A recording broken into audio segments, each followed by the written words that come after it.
This past weekend, there was a coup in Nigeria, and this is very, very serious. It started over 2 weeks ago when all of a sudden, Nigeria's security advisor, a man called Sambo Dasuki, went to the United Kingdom and suddenly, told a group at the Chatham House that Nigeria needed to shift its elections, that there had to be a shift of the presidential elections, claiming that the reason why it had to be shifted was that the Independent National Electoral Commission, INEC, had not yet distributed an adequate number of an optimal number of permanent voters cards. So he kind of sensitized the country of the plans that the presidency had, from the United Kingdom. This is how they work. They kind of do these things indirectly. So he did that from the United Kingdom. He didn't address these issues to Nigerians at any point in time.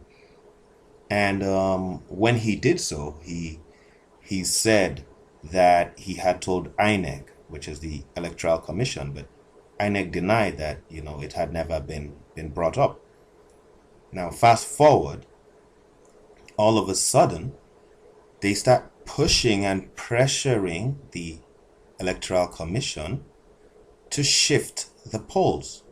So the president's now a little bit of history or background. Where we are is we have a president of Nigeria. His name is Goodluck Ebele Jonathan. He's embattled and popularly disliked. And there's an opposition candidate, General Muhammad Buhari, who is an old wise guy. And he, by most polls, is favored to win. So the Nigerian election was to hold on February the 14th, Valentine's Day.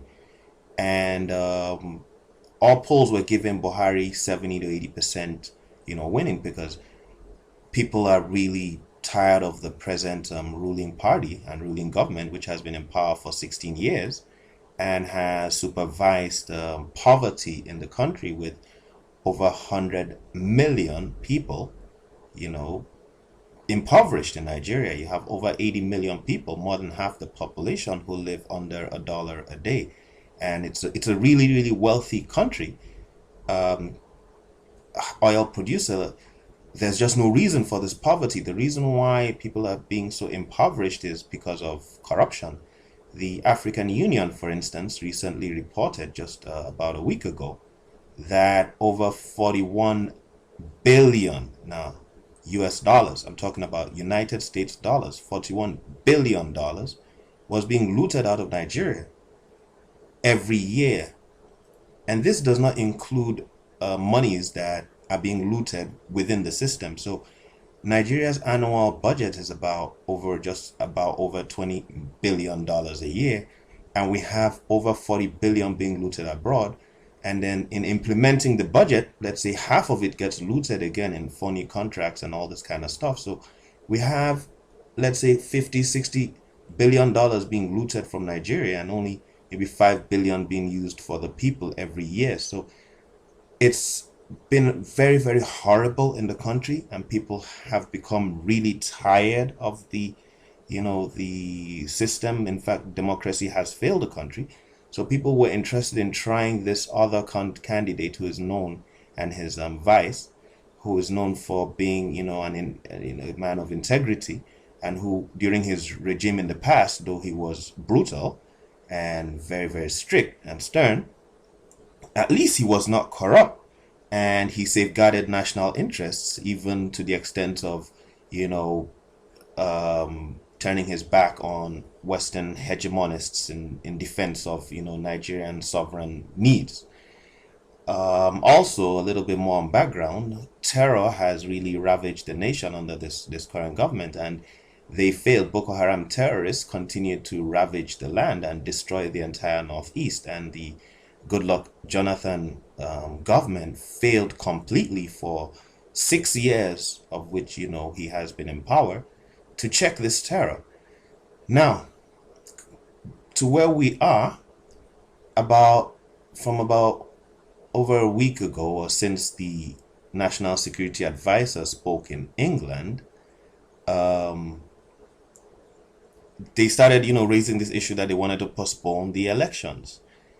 And the first reason was the one the National Security Advisor gave, where he said that they had not distributed voting cards. Now, when the Independent Electoral Commission said that they were going to distribute adequately, all of a sudden, the unfavored government, which knew the election was in just a few days, suddenly said that, okay, we wouldn't be able to go ahead with this election because of the security state in the northeast.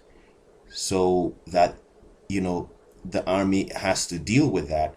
And because of that, there will be no voting there. So the army had now suddenly came in and, started trying to convince the Electoral Commission, the chairman, a man named Atahiru Jega, that he should push the elections based on that. And when they brought this excuse, the second excuse now, Atahiru Jega told them that only 14 local governments, which is what the National Security Advisor, who has been pushed to push this agenda, told him that 14 local governments were under Boko Haram in the northeast. He was like, this is not a new development, and we're actually more secure now than we have been, when we conducted the last elections. There was terror in the country then too. And he said there are 700 local governments. We are going to go ahead with this democratic system. And there's IDP, internally displaced people voting, which would suffice for those areas affected. So he was like, I'm ready to go ahead with this. And then to show that what happened was a coup, the government came again and convened a meeting, a council meeting of, a state council meeting of old leaders and presidents of the country. And they called them to Abuja, the capital, for a meeting to try to influence and make that change, because the Goodluck administration desperately wanted to make that change. So they've brought two excuses. So with these two separate excuses, they convened the meeting in Abuja on February 7th. And when they convene the meeting, the president and everybody vote. And when they vote, they decide that they should go ahead with the elections. The Nigerian government they were desperate. Okay, the ruling party was desperate. They knew that if the elections went on schedule and happened this next week, Saturday, which is when it was allotted to happen, if it did happen, they were going to lose. So they came up with, they sent this press report to Atahiru Jega, this security update to Atahiru Jega, the chairman of the Independent Electoral Commission, in which the military now came in with a new problem, claiming that if the election went on as scheduled, the army is busy in the northeast and will not be able to provide security anywhere in the nation. Of course, being faced with this, it was a tough decision for Atahiru Jega to make. And that aside, he has been receiving threats from the ruling party, verifiably, to force him to push to favor the ruling party, because otherwise there's no reason for a push. Nigerians were ready to go to the polls. And they now sent him this memo stating that they would not be able to secure the entire nation.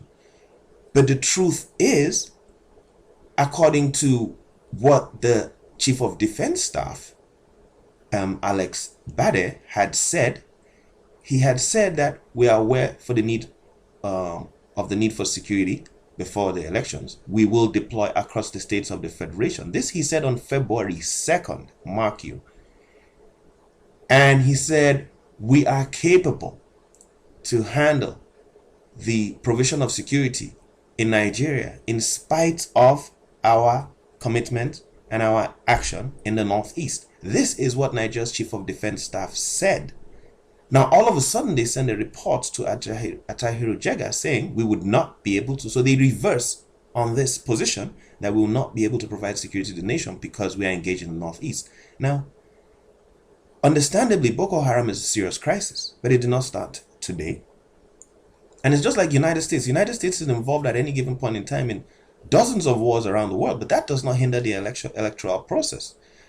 A very, very important and powerful and influential Nigerian lawyer and activist, Femi Falana, came out immediately to say that this was treason that was going on, and it was a coup in process.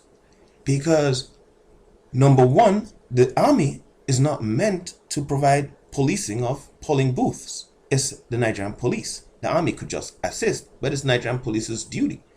Number two, the fact that multiple contrasting excuses were given, including first claiming it was PVCs, when that didn't go through. PVCs is voting cards. When that didn't go through, then coming and saying it is they need to vote in the Northeast. And when the INEC chairman said that is not essential, they now come and say we can't even give you any security at all. So basically, the Independent Electoral Commission was blackmailed, and the government was installed or reinstalled, depending on how this goes, reinstalled, and the electoral process was jeopardized to try to protect and enforce a government that should be voted out of power to transfer power, hand over power on May 29th. So what happened in Nigeria was a coup, a technical coup. And to prove it further, the day of the final meeting, when the Independent Electoral Commission was forced to, make that change, hands tied, the Nigerian military was deployed across the country, as you'll see in the video, across the country to prevent the civil unrest and civil war that was expected from this coup. This is Dr. Peregrino Brima for Ends Every Nigerian Do Something. That's the army presence on February 7th. The army was deployed ahead of the coup because they were expecting civil unrest and a civil war to potentially break out when they announced this coup.